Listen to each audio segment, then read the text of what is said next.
welcome back to my film and TV channel. You're all staying safe and well. We've got a survival thriller film today, which is based on actual events. Yes, we've had a documentary for this, which my good lady watched 2 or 3 years ago, but I never watched it. So this is the film of the documentary, if you like. A 12A certificate. I'm not too sure why 12A.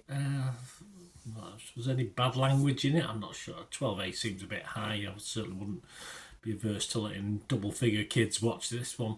The style of the film as well is quite exciting for kids in parts, but yes, if you've got a mature 10-year-old, I think you'll be all right with this. 93 minutes, survival thriller film, as I said, directed by Alex Parkinson and written by Parkinson, Mitchell LaFortune and David Brooks.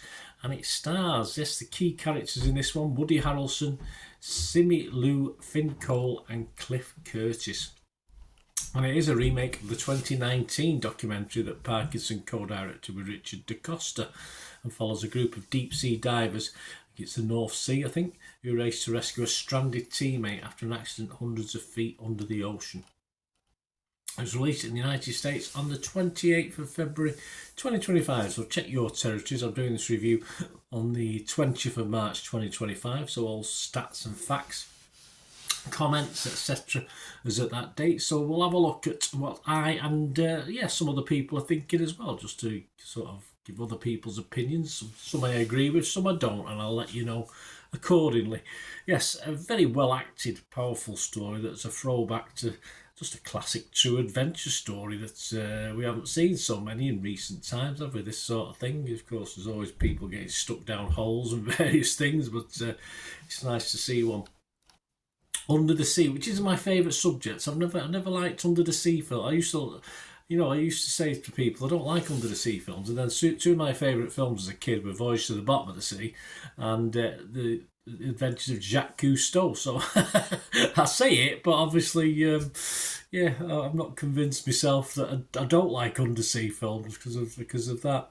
It's quite toned down in presentation. This is no over the top stories telling, for which is to its credit, but I think it may have also harmed it in a little way.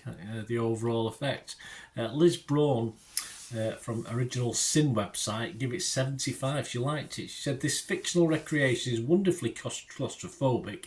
It's quite good on a big screen as well, guys, if you get to watch it. It is quite a lot of dark scenes, so make sure you've got an half decent obviously cinema, or of course at home an half decent high definition television to watch this on. She goes on to say, but the storytelling does not include enough character development to leave a viewer fully invested. I think that's a good point from Liz. It's not echoed. Some critics say it works fine as it is, but I think there's room for a bit more backstory.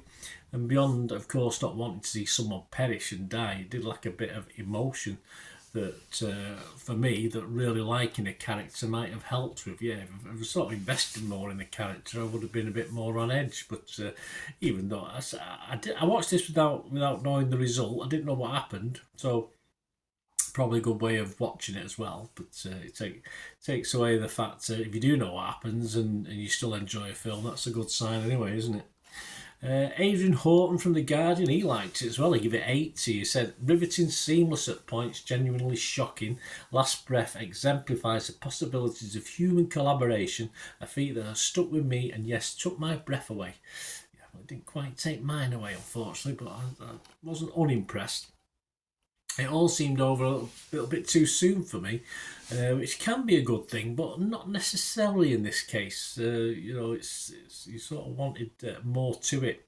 Roger Moore from Movie Nation scored it 75. He said, Parkinson, knowing this story backwards and forwards, means he's become an expert on how to tease out the suspense and tug at the heartstrings. But Alonso Duralde from The Film Verdict, who only scored it 40, one of the lower marks for this, said, Last Breath was made by someone who clearly connects with this material, but somewhere between the non-fiction and fiction versions, the emotional impact has been rendered unfathomable. See what I did there?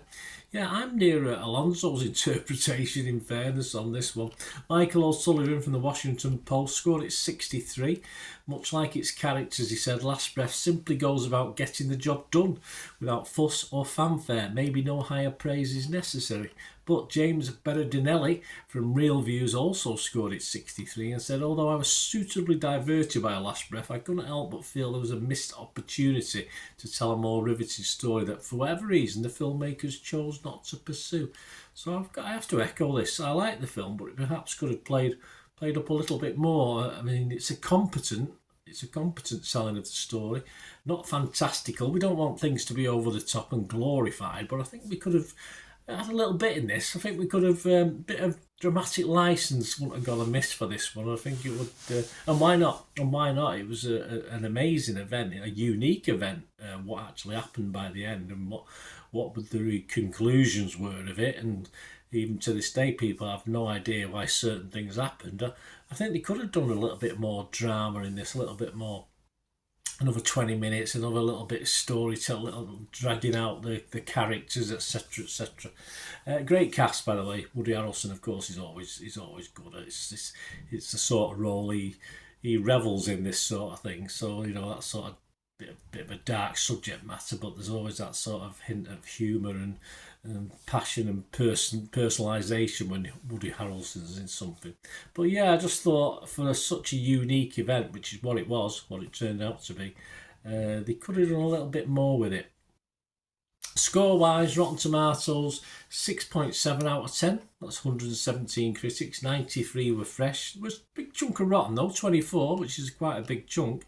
The website said, ratcheting up the tension to a riveting degree, Last Breath tells a remarkable true story with the utmost efficiency. I like that. It's an efficient film, this, and a dependably terrific performance from Woody Harrelson. I agree. Metacritic, 66 out of 100 based on 32 critics. 27 were positive, 4 were mixed and 1 negative. Rotten Tomatoes audience, 4.3 out of 5. Metacritic users, a little bit down. They're the lowest, 5.8 out of 10. And we always have a quick look at Internet Movie Database, just approaching 6,000 scores and reviews, and it's getting a 6.7. So yeah, generally liked. For me, I'm going to give it a 6. I think this is a watchable film, almost very watchable, but certainly watchable. As I said, I just think they might have missed a little trick to make this a bit more heroic than it turns out to be, if you like. So, of course, on Rotten Tomatoes I was fresh, and on Metacritic I was positive. I'll give this a 6 out of 10. Let me know what you think, guys. As I say, all too soon this one's over. I was getting quite into it, and it's done, finished. On to the next film. So let me know your thoughts in the comments or through my socials. Of course, if you like what I try and do, guys, as I say, I do throw in other people's views as well. It's not all about my view. I give you my view as well, but just to give a balance. If you like how I do the things, some people don't. Some people prefer me just to waffle on to say what I like, but I think it gives a little bit more balance to the review. So if you like what I try and do, want to help support the channel, I'm always grateful for any support you can give me. And to do this, all you have to do is keep watching and listening. Please to help me out, guys. If you watch the ads, if the ads on this YouTube ads, that helps in a very little way, but it all helps. It all, watch the pennies and pounds look after themselves, they say, don't they? Or the pennies or the 10p's look after themselves. But if you watch the ads or follow the links on the ads as well, that's always a nice way to support the channel. If you sort of hang on for it, I've done that. I watched other people's and followed the ads, just something I fancied, which does happen from time to time. Of course, you can support me by pushing that subscribe button as mentioned earlier, and that's of course pressing the button so you know when these vlogs are coming out. And of course, I'm always interested in your opinions, and of course, if you can give us a like, that'd be wonderful as well. So thanks for watching, guys. Hopefully I'll join you very, very soon with something else. Until we meet again, I'll never ask one thing, don't I? Please stay safe, everyone. Bye for now.